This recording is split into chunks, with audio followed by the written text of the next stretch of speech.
think one of mine was when we were talking about our heroes and what makes you a hero. Right. That got a little sentimental. Those are the ones that I kind of look back on are some of those that kind of bring some, I don't know, more closeness between me and you, and right. hopefully me and y'all. Yeah, I mean, absolutely. These are real stories from our life and our feelings and all that stuff. And when you can show emotion and show people that emotion's okay, that like those are the ones that stick out to me the most.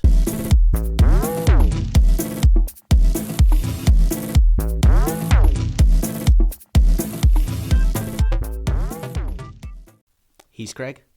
I'm John. Just kidding. Just kidding. He's John. I am John. I'm Craig. He's Craig. Welcome back to ConBroSationalists. So, in this episode, we got a couple of little minor changes that we're making. We still have the gray curtain back here, but we're trying to eliminate this. But shipping. Yeah, shipping just kind of bit us in the keister. We've got a couple of different. Let me adjust this. That was my bad. I forgot to get that out of the way. Okay. But we're rookies. Yeah. Well, we've got some new mics in play now. Hopefully, the sound should be a little bit better. We've been kind of tweaking this for a while. I've had kind of got the stuff in a couple of. I think last week and just kind of did some testing, but we spent most of today kind of testing to make sure that we got the sounds right and that kind of stuff. So yeah, we're trying to kind of I can't even say it. Elevate. We're trying to put ourselves on a pedestal, is what he's trying to say. Yeah, but I can't get too tall because I'm afraid of heights. Well, that's fair. Yeah, because us short guys, we don't fall very well. Well, but us short fat guys, we don't fall very well at all. We bounce. We don't talk. We don't fall as far. We don't fall as far. Yeah, that's true. So that's true. But it's still painful when you land. It is still painful. Yeah, in fact, I just fell this past Sunday. Tweaked my ankle. Yeah, trying to recreate. Oh, it was celebratory dancing? Yes. By the way, congratulations to the Kansas City Chiefs. Woo! Thank you. They won Mahomes Nation. Super Bowl 57, 38-35 over the Philadelphia Eagles. I can say that because they're a division rival. Being a Cowboys fan, boo. You still got one. Yeah. Just kidding. I like most fans, but some fans just kind of take it just with everything they take it too far. And they can't be realistic about it. Yeah. Like when KC loses, they lose. Yeah. Right. And whether it's because of other people or not because of other people, we talked about earlier today, you can't leave it in the hands of anybody else on the field. Right. You got to go put up and make people shut up. Right. Put up or shut up. And a lot of times, again, you can't leave it in the refs because the refs are paid to do their job too. And part of a year. Yep. I mean, so part of the big problems with the NFL. Yeah. Well, and I mean, no full-time refs. Yeah. And that's, I think with everything, they make an inordinate amount of money within the NFL. They should be able to pay those guys very, very well and retain them for a full year. Yeah. I mean, at this point, with training camp and all the iterations of the things that's going on within the NFL, it's almost a full year-round gig anymore. Is. And I think a lot of those refs, I don't know if it was always done this way or not, but a lot of the refs are there like on site during some of the training camp and stuff. Right. Yeah. So that coaches and players and all that, because the NFL usually kind of focuses in on a few certain rules, especially each year, and they kind of want to have that, okay, what is this okay if we do it this way since we can't do it this way anymore, and that balance of trying to say, okay, well, what's okay, what's not, which still doesn't always work. Well, right, yeah. I mean, and that's, there's all the competition committees, right? They go to all that stuff, especially in training camp. And I can only reference what I've seen in the Cowboys training camps, right? Because I've seen, I think the last, I want to say dozen years or so, they've had refs of some form at basically every single training camp, and especially when you have one professional team go to another professional team's like training camp, and they have like, I don't want to call it intramural scrimmages because I think they still beat the crap out of each other. Well, I mean, right? it gets testy. I mean, there's fights every training camp. Yep, pretty between much. either players on the same team or players on opposite teams because they met somewhere, and played. So it's you've got grown men trying to vie for a few positions. Mm-hmm. There's going to be some heated conversations. Yeah, absolutely. Well, especially when you're vying for your livelihood, right? Yeah. You're competing for that. But no, I get it. Yeah, I get it. So I know we went off on a little bit of a tangent there, but we got to figure out something. Yeah. By the way, we've talked about it before. I'm no bandwagon fan. I've been a Chiefs fan for 32 years now. So I've been through all of the loss. Yeah. And now some. For many years, y'all were always the bridesmaids and never the bride. Yeah, the Schottenheimer days and all that stuff, we were always playoffs, but that was... Playoffs? Yeah, playoffs. Don't talk to me about playoffs. And that's as far as we could get. Right. We go first round and then we lose. Yeah. So it's nice to have Andy Reid and Mahomes together as just a duo. Well, and I think a lot of it is that you have an organization that's built around building championship caliber teams, right? And I think the structure in Kansas City it's a polar opposite of what I've talked about with the Cowboys, right? Because I've watched Jerry Jones come in. He got cocky because of Jimmy Johnson and what he had done. Yeah. They won 3 Super Bowls in 4 years, but that was all on the backs of what Jimmy Johnson built. Yeah. And when Barry Switzer won it after Jimmy Johnson left. Right? He won it basically on the team that Jimmy Johnson built. But what have they done since 1995? Nothing. Yeah. Not a thing. A thing. Yeah, they build the same type of team that only gets them so far every year because... You know what the definition of crazy is? Jerry Jones. I got to give you props for that one. That was good. That was good. Yeah. I was going to say doing the same thing over and over and expecting a different result, but that's Jerry Jones. Yeah, exactly. Yeah, in a nutshell. Yeah, he's the head of the pimple that just continues to grow and fester. And you just want to. Yeah, you're like, oh, you're so close. Yeah, but then you just like, where's that needle? Just pop that head and get that thing. Yeah, turn back time a little bit. Yeah, and it goes right back into the shell. Yeah, but and I really hope that he kind of realizes the mistakes because they've had a lot of very, very good talent on those teams. Yeah, but they've never been a solidified team. Nope. Right. And I think this year they had every opportunity to go the distance, but there were some moves that they made in the offseason that just didn't, for whatever reason, just didn't pan out. They let Amari Cooper go. Yeah. They didn't really get anybody to be that number 2 besides CeeDee Lamb. Yeah, to leave CeeDee out there by himself. Right. That's tough. Yeah. Well, and you've got Gallup coming back from an ACL tear. You've got Zeke, who's still not 100%. There's still something wrong with him. He started out very, very well, but I don't think he was right by any stretch of the imagination. Do you think it's that, or you think he got paid? But he got paid several years ago, right? Yeah, but he's still making a ton of money. Yeah, he is making bank, but he's also had like a strained MCL, a strained PCL.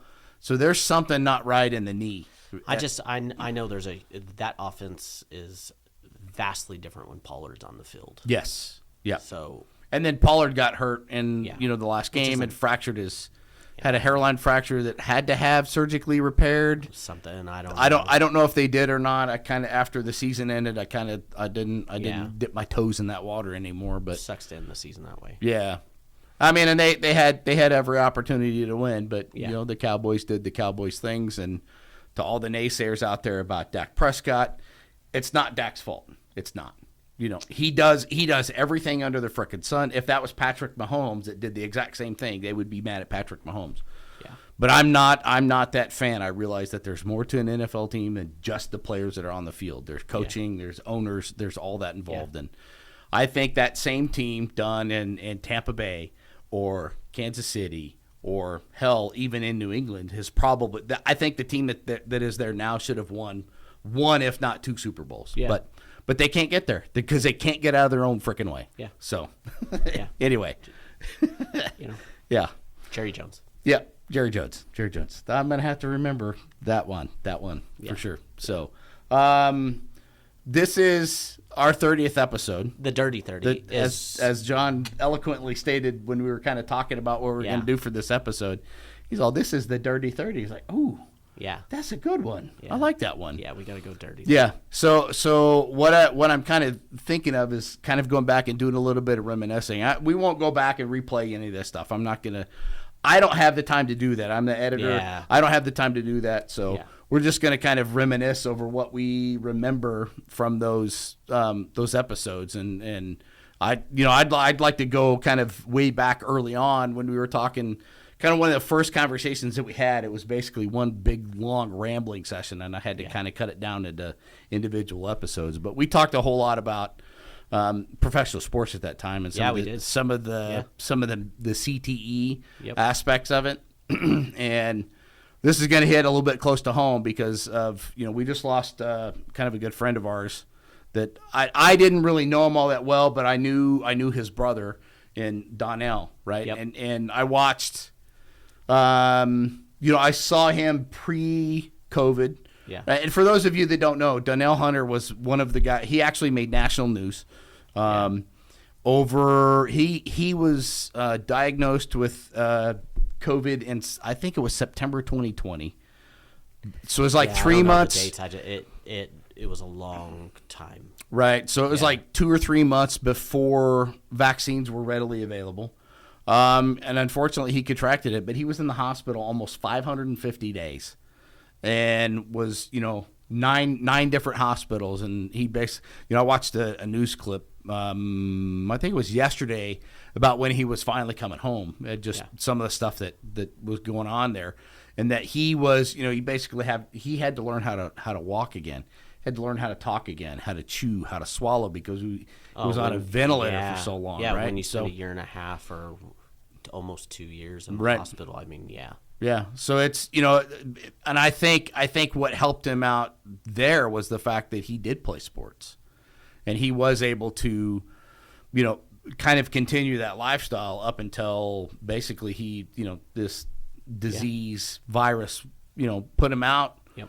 And it didn't take him out, but it put him down pretty hard. And then we were talking at lunch, and I guess he had another kind of a relapse of some sort. And was in a coma for a while, and they unfortunately had to make the ultimate decision, right, for him to go. But I just kind of wanted to bring that into focus, right? Like, there are reasons why we talk about sports, and it's such a dominant part of our life because it does have an impact on a lot of things that are bigger than the game, right? Yeah. And so that was just kind of one of the things that I could remember of us. Yeah.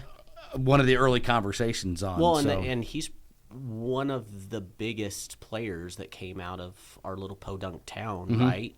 That did some of the most with it outside of the Brian Urlacher situation, right? Who was from Lovington, right? Yeah, but I mean, Donnell put up huge numbers at UNM, and unfortunately, I think he ended up having some injury issues, and I don't ever think made it pro. He may have done some tryouts or something like that, if I remember correctly, but never actually made it onto an NFL field that I know of. No. I did some looking up on Wiki to kind of find anything. I couldn't find anything. But yeah, he was one of the best running backs that we've seen come out of our area. Unfortunately, where we live, people aren't built like they are in the Nebraskas and the deep South Mississippis and stuff like that, where people are just built bigger. We've got a bunch of Spanish community, which tends to be a little smaller in portion. Yep. Besides you've got few in every race and all that stuff, but we just come from a very small area. Yeah, we're just not built big. Yeah. So, but both in size, and stature, and like literal surface area, because it's not the population. Even though I think that the census is wrong, it's 100% wrong. Yeah, I still think that the population is over 50,000, but it's not, right? So there's just not a whole lot going on there. So he was very important to our city, right? For sure. I mean, he was at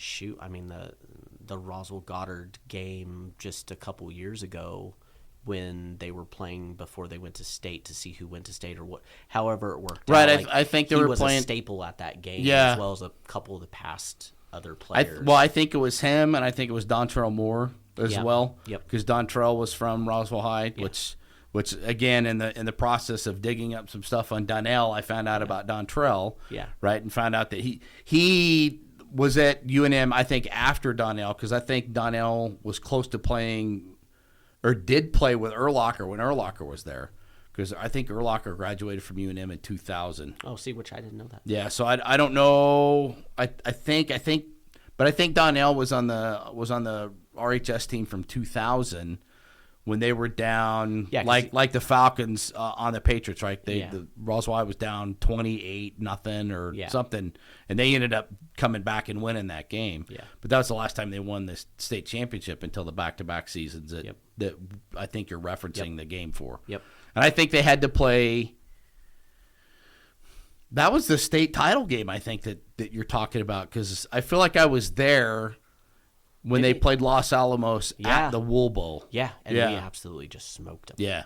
Well, It was close that first half, and the second half, we just pulled away from them. yeah, the quarterback Yep. just could not Yeah, get no, any time yeah. or rhythm, and we were Yeah, just, that we were defense- swarming them yeah. on every play. Yeah, that defense was stout. Yeah, So yeah, we did so amazingly well. right. Yeah. Yeah, that was a Yeah, great that was one, a state game. yeah, and then the next year they went and played in Los Lunas, and they ended up they won that one on a last minute interception. Yeah. And kind of closed out but that was that was an amazing run for those guys, because they ended up going back to back. Yep.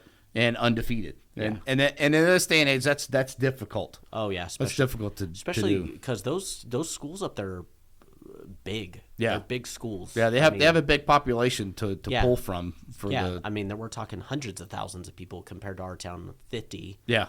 And we are splitting those between two schools. Right. So they've definitely got an advantage most years. It feels like. Yeah, they do. They do. Yeah. And again, I think they have some pretty consistent coaching, which pays huge dividends into a lot of those teams. So you get some consistency around people. They know what the expectations are. They kind of know how to build their the repetition and the repetitive nature of the way of things. So the coach who's still there is very no nonsense, and if your grades aren't good enough, if all that stuff, I mean, he sends out weekly reports on social media on who made the grades or who got better or whatever.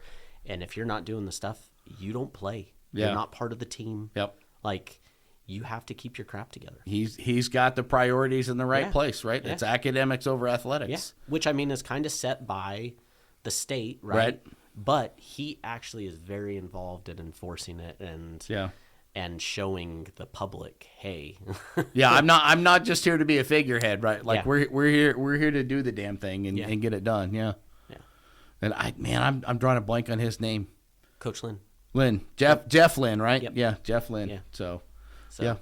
So anyway, that was kind of one of my early throwbacks on what I remembered that's kind of sticking out in my head. What's one of yours? I know we've covered a wide array of topics. So I think one of mine was when we were talking about our heroes and what makes you a hero. Right. That got a little sentimental. Those are the ones that I kind of look back on are some of those that kind of bring some I don't know, more closeness between me and you, and right. hopefully me and y'all. Yeah, I mean, absolutely. These are real stories from our life and our feelings and all that stuff. And when you can show emotion and show people that emotion's okay, that like it's those are the ones that stick out to me the most. Right. Yeah, because again, it's one of those things. We are brothers from another mother, but at the end of the day, I'd do anything on the freaking face of the planet to help you out in any way, shape, or form. Your sister, not your sister, my sister, his wife. Yeah, she's not technically my sister either, sister-in-law. but she's as close to a sister as I'm ever going to get because we'd do anything in the world for you, and I think that's reciprocated the other way. So 100%. and that's kind of what we're trying to build as part of this stuff that we're doing, is that it's not just the skin you're in or whatever your parents have given Yeah. you, right? It's so where's it at? I think This yeah.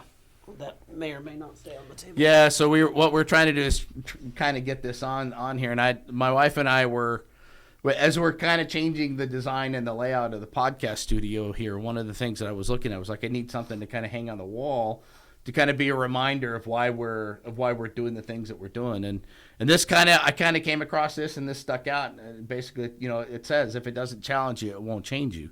Yep. And as part of life, right?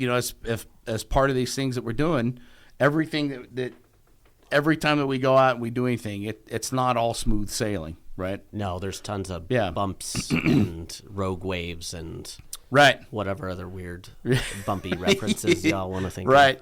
You just kind of get hit out of left field, out of the blue, out Yeah. of nowhere. of. Yeah. It's a daily occurrence. Yeah, alpacas out of nowhere, right? Whatever the phrase is, right? So the thing is and I hate to use this because it's a Rockyism, but it's in one of his movies. He basically said it's not about how hard you get hit, it's about how you get hit and keep moving forward, right? Those kind of things, and so that kind of ties into, again, I haven't seen this guy fight. He's in UFC, but I think his name's Paddy McTierney or something like that. I don't think I've seen him. But he's kind of this kind of lanky. Is that the guy that doesn't work out or anything? No, Or is that somebody else. No, I think that's somebody else. Okay. I think he does, but he basically said I would rather have my mate cry on my shoulder than attend his funeral. Yeah. You know what I mean? And that's kind of what we're trying to build here, right? Like, we want you to be able to have an option to go talk to somebody Yep. about anything, right? And that's a lot of times, when we can get our times to be private, that's a lot of the stuff that we talk about, Yeah. is kind of the things that are under our skin, the things that bother us, because we don't always get a lot of, even at home, right? Like, we don't all that decompression time like we talked about, right? We don't get a lot of that. So when we're able to get in the same space and do these kind of things, that's one of the things that we try and focus on, is like, hey, we have, I got a minute, I need to bend your ear on something because this is really bothering me, or hey, this is what's going on. What are your thoughts? What are your opinions? Like, we're talking about this, we're thinking about this, right? Because life is not about, like, we don't have all the answers. No. And I mean, and even in here, the phone, right? There's a lot of stuff that's in here, but you have to question sometimes what's out here. Yeah. And we're not given a book that has all the answers in it, and we have to kind of work through things as time goes on. But sometimes the answer that's the clearest one is always not necessarily the one that's right in front of our nose either. So, well, yeah, I mean, we've done a few of those topics where we either may have gotten to the answer or we never found yeah, it. we're just not smart enough to figure it out. Especially that whole magic one. That one still bothers me. Yeah. So we've had a few things on here that I feel like we really knocked out of the park. Other ones we struggle bust with some things, but hey. Yeah, we were trying to bunt and still couldn't make it happen. Yeah. It was rough times. Yeah. Well, I'm man enough to admit I don't know it all, but I know I have quite a bit of knowledge about stuff, but that one just, yeah. All I could do was go home and scratch my head and be like, what? Yeah. Like, I had no idea. And I don't know about it all either, but I'll talk about it as long as I can. That's right. Well, the old phrase is, you can't dazzle them with brilliance, you baffle them with bullshit. Yeah, exactly. You can talk yourself in a giant enough circle where they completely forgot what you're talking about to begin with anyways. See, I was zigging and then I zagged and lost you. Yeah. I try not to do that, but sometimes I'm along the way. It's like Murr on Impractical Jokers. Like, all three of them, I think, have said, like, Murr's the best at just, like, bullshitting into a circle, and people are just like, yeah, yeah. Yep, they get that 1,000-yard stare. The eyes start like long blinks. Like, what is this dude talking about? Yeah. What else you got? What's another one? You kind of rolled with me there on the Heroes one. That was one of them that was good. But the other one that was kind of really kind of thought provoking was the one about 400 years. Yeah. Right? Like if we had 400 years. the ability to live for 400 years. And that was a good topic. Yeah, it was a really good topic because it kind of covered a wide array of things. And it could be looked at from so many different. I mean, we went down a few rabbit holes on, well, do you age slower? Do you age the same rate? So then you're literally, your life is extended. I mean, we went down all kinds of different routes. Right. On that deal. Right. Yeah. That was good because that kind of dug into the whole society as a whole, looked at like how the education would be, like what the professions would look like. Yeah. Like that covered a whole lot of things. And I still think we barely just kind of scratched the surface on that one. Yeah, probably. That might be something we go back and revisit at a point later on where we kind of take this tour back and look at it and revisit it. Or matured. Yeah. Yeah, that too. Mature. Mature. Did you say I'm mature? Yeah, no, I think so. I can't even. That's so dumb. Yeah. So dumb. No, it's mature. Yeah. Mature. Like manure. Manure. You don't say it's manure. Yeah. or manure. Manure. If you fancied that up enough, that could be. It's French. Manure. Yeah, exactly. You could put that on a perfume bottle and people would eat it up. Yeah, that's right. Or smell it. Well, I mean, if it's. How many of those could you get out there where they legit smelled like manure? Yeah, that's true. That you could just mask it, just add it out, throw the commercials, just publicize the crap out of it to get and then launch it to where 100,000 are sold. Yeah, you make your money and then people why am I getting a giant cow turd in the mail? Well, you bought it. Yeah. No, I bought manure. Yeah. Because it's French. French. Look at the spelling. MANURE. Cologne. Manure. Yeah. Right. Cologne. Eau de Cologne. That's not called toilet water for nothing. Yeah. Maybe we'll start bottling it. Well, that's. Yeah. I'll see little pieces of straw and stuff floating in the bottle. Well, we could go. I would say it's just water. Yeah, I would say we could trough water, but we could go out and get some water from the Rio Grande, but they dam it. So right now it's just the Rio sand. Yeah. So there's nothing flowing in it right now. I was gonna say it's no, it's a Pecos. Huh? That's a Pecos that we get. Yeah, the Pecos is over by y'all, which is it's flowing pretty freaking good. Is it? Yeah. Well, they've had some fairly decent storms up north this year, so yeah. Well, they've been getting pummeled with snow. Ruidoso's full of snow. I mean, it's got to melt and drain somewhere. Yeah. So, well, I mean, the last time I was through Ruidoso was Christmas. Christmas, yeah. I want to say it was Christmas, but there was nothing up there. Yeah. I mean, it was barren. Yeah, it's snow packed right now for sure. Well, I mean, and I know for a while they were making snow up there, so but yeah, that mountain is covered. Yeah, they've been getting dumped on, and that's probably within the last couple of weeks, I'm guessing. Mm-hmm. Yeah, because even us here, we've got the Oregon Mountains out there. They've been snow covered a handful of times over the last couple of weeks. Well, and I get the ski reports and stuff from there, and a couple days that they weren't even getting trucks out there to clear the roads. Oh wow, okay. We're closed, until somebody can clear the road. Yeah, not even hey, you've got to have chains on, just flat out. Nobody's clearing the road. Yep, we're not plowing it. We ain't doing nothing. Yeah. You're just gonna have to have some that's chains. out of those last couple storms that we got. That I saw some of those reports. So okay. So all right. So the 400 years one was mine. So the first one is the athlete. Are you an athlete? Yeah. The 400 years one. Yours was heroes. What's another one that kind of sticks out for you? Oh, man, there's so many good ones. It's hard to narrow down. Just golly, because I remember all the laughs that we had. Right. I remember the laughs and the cries and the just being better in general. Maybe the very first one too when we rambled.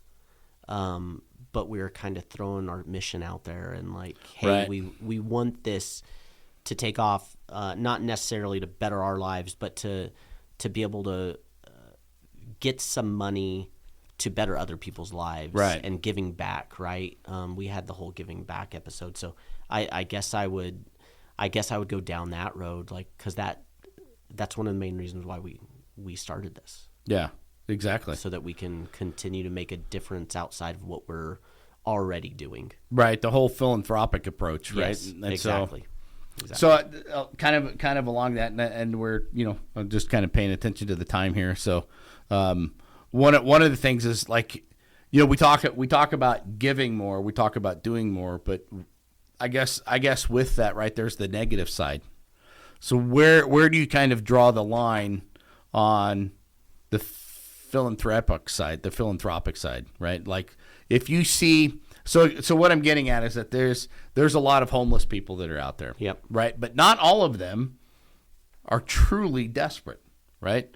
Some of them do it's this a job. as a right, it's a job. It's a way of life. It's a way of life. They chose to do that. And some of them make significant money, yeah. right? And so for me it's always difficult to just see somebody randomly on the street and just, hey, they've got the sign. Do I need, because if I do it for one, I have to do it for everybody, right? So I'm real selective about how I do those sorts of things. I think that's where it is, right? Like you've got to find those couple things that you're passionate about. Right. We've got a whole disaster relief person right there in Roswell that does a ton for the homeless, whether they need it or not. I think it's just, he's got a van that he drives around, and he's got clothes and canned food. I think I've seen that guy on Facebook, right? So, like, he's passionate about helping. I would have a hard time with that because, like you said, not all of them are just homeless because they've just had a bad run of luck. Right. Some of them have, make a career out of it, and unfortunately it breaks it for a lot.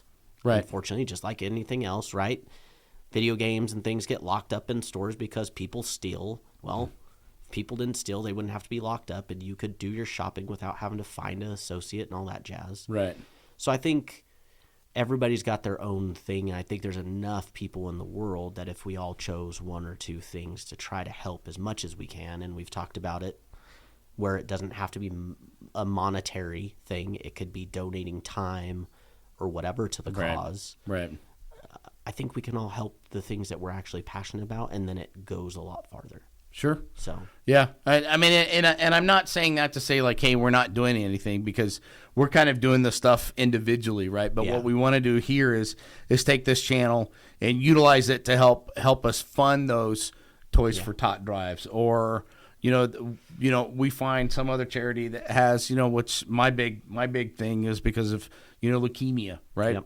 Some cancer foundation that helps families out in that way, and we have the light show and the holiday stuff that we do, and somehow tie that in.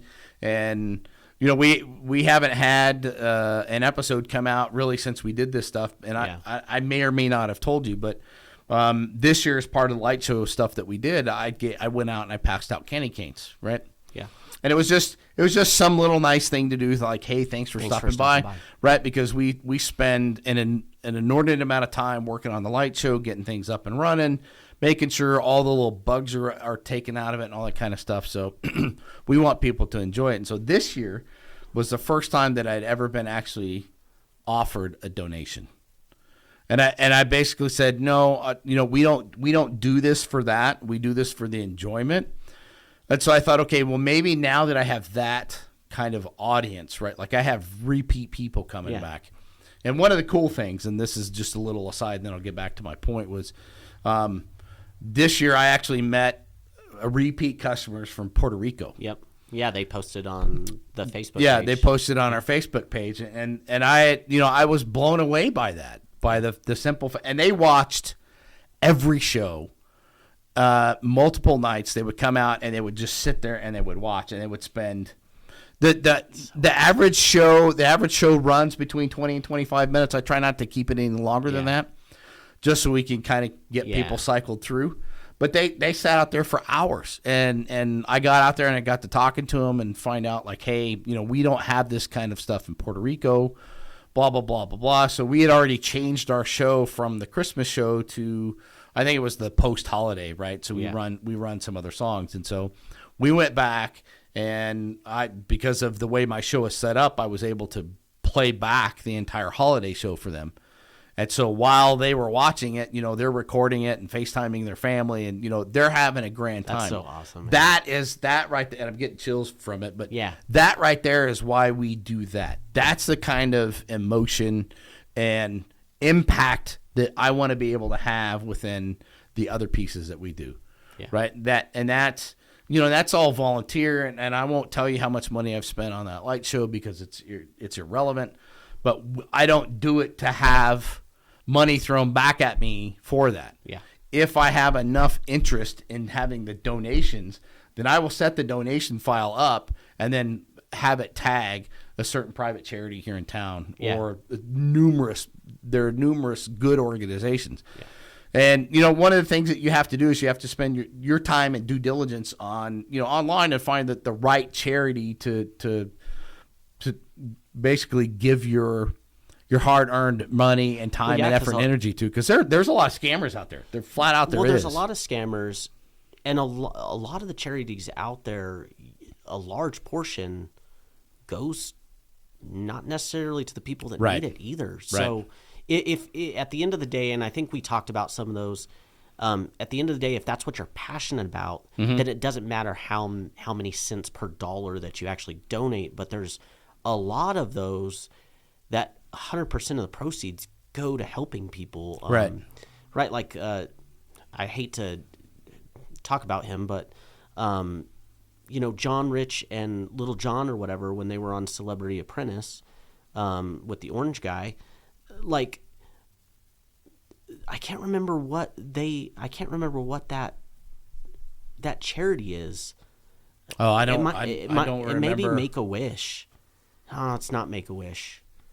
No, St. Jude's. Oh, the Children's Hospital. Yeah, St. Jude's. And it's one of the best charities that I've ever looked into. Right. Like, so much of the money that everybody donates across the United States, if not all, completely goes to helping those kids. Right. Like, it's absolutely amazing. Where other charities, it's literally, a penny, 10 cents per dollar that's donated, which it's like, it's hard, in my opinion, it's hard to call it a charity. Right. When you're paying a bunch of people a bunch of money, and then a small portion of it's going to they're professional fundraisers, and they fundraise specifically for whatever charity it is. Yeah. And they're still doing good. Yeah, but they would be doing better if they weren't having to resort to outside sources like that. Yeah. And what kind of blows me away, and I'm not taking anything away, but you know what happened to Damar Hamlin, right? Yeah. So that whole incident, it was tragic, right? And it just but what blows me away is the impact the American people can have. Yeah. Because up until that point in time, his GoFundMe for his charity, it was like $2,000. Yeah, had call it $2,500. Yeah. And within days, it was over $7 million. Yeah. Right? Like, that's crazy. But that's the power of the American people coming forth when they see something that strikes them in the manner. I mean, if we had that kind of power, and again, I'm not trying to get into politics, right? But if you had the billionaires paying their taxes, doing their fair share, would we have the problems that we have now? I don't think so. I think we'd have a lot less. Not to the scale that there is out right now, right? Like, I think it would it'd still be an eyesore, but it wouldn't be as much of an eyesore because there would be facilities in place, there would be services in place, right? And that's what we're trying to do, right? Like, we're trying to get to that point to where we can flex a little bit and do the things that we can, because you work full time, I work full time. Our pockets are only so deep, and generally I can only get about 3 fingers in there. Well, yeah, and I think I talked about it, right? Like, we've done that Toys for Tots for the last few years, and I always feel discouraged at the end of it because I feel like it's never enough. Yeah, we should have done more. Sure. And I know every dollar is worth every second that I push and ask customers and all that stuff to try to donate along with me and my family. But like it's never enough to me. Right. And I'm not asking, I don't want the million. It would be awesome to have the millions because then Sure. we could help the surrounding areas. Right, because so much Roswell good can't use that money. Yeah. But I mean, when we're doing, $1,200, $1,500, $2,000 worth of gifts and toys in a town full of 50,000 people, and Right. I use social media to try to bring in not just customers but anybody. Yeah. Right. And it's hard to see that we can't do more than that. Right. I mean, but again, that's kind of what I'm driving at. Like we can, if it's a purpose that we're passionate about. Yeah. But that's and again, I won't tell anybody where I work, but on LinkedIn the other day, they posted something that I had, and we had talked about it a little bit, before, where one of the things way back in the day, I think, I told you when Metallica was getting inducted into the Rock and Roll Hall of Fame, Flea came out, was talking about Cliff Burton, who was the guitarist for them. And one of the things that he would always say is, hey, come out, give it everything that you've got, sing your song, leave your mark, right? And so one of the things I did is I just added in a little tweak to that, sing your song, leave your mark, but then the last thing that I added was make it matter. Yeah. Right. And I think that's the key thing that a lot of people forget about is that you have to make it, if it's not important to anybody else, make it matter to yourself. Because then I think at that point you have the ability and you have your drive, you have your focus, you have your reason. Right. There's an old Hoobastank song called "You Are the Reason." Right. Yeah. And there's a lot of people look at it from this my wife. My spouse, my significant other, whatever, my partner, that's my reason. But if you can find your reason and you can make it matter, I think that speaks volumes about somebody's personality, right? And then you kind of help trigger that passion in somebody else, and you could spark a fire in them and then watch them kind of take the ball and run with it. But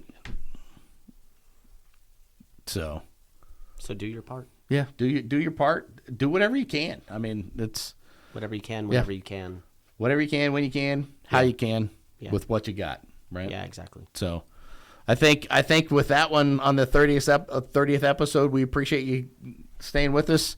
Yeah. Little walk down memory lane and a little dirty 30 little dirty 30 walk down, and kind of looking forward to what we've got in the future as well, and kind of re-shifting our focus back to like why we're doing this and what we're doing. Yeah, so, at the end of the day, that's the 100% why we started this. Yeah. So. Yep. And again, we're not, we do well enough on our own. We just want to have the ability to, help other people that aren't so fortunate for any number of reasons. And I hit a milestone birthday, and so I look at things a little differently now.